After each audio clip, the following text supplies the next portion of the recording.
All right, stop yawning. Today we continue our week-long series on mini medical miracles by taking a look at insomnia. More than 70 million Americans suffer from some type of sleep disorder, and it seems there are just as many remedies out there promising to solve it. Researchers here in New York City are trying to lend a helping hand, and as NBC's chief medical editor, Dr. Nancy Snyderman, tells us, their solution lies right in the palm of your hand.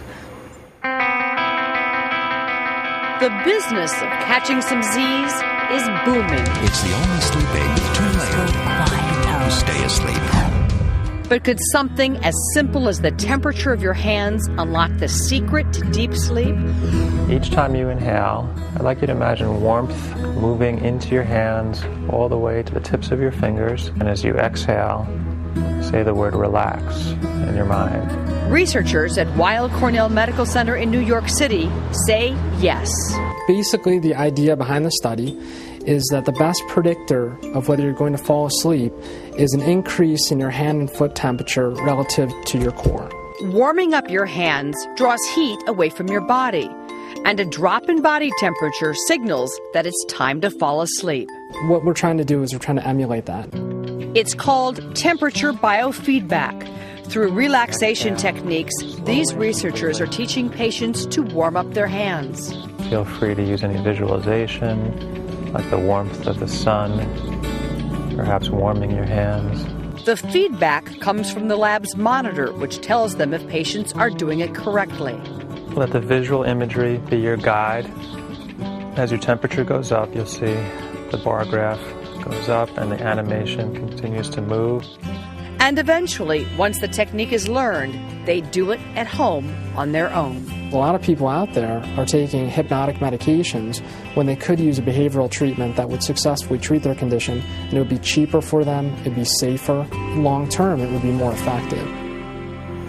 And Dr. Nancy, good morning. Hi, Meredith. I want to point out that this temperature biofeedback has only been tried out on literally a handful of people, That's about right. 5 people. I mean, this is really beginning science, but it's based on years of what we know about biofeedback and being able to control your body in ways you might not have thought about before. But if it's all about keeping your hands and your feet warm, why not just put on a pair of gloves and a pair of socks when you get into bed? It's because it's not about making the outside of your hands or feet warm. It's about pulling the blood from the inside, where your trunk, to your extremities. Think about the trunk of your body is like having a big, heavy fleece jacket on, and it's warmer.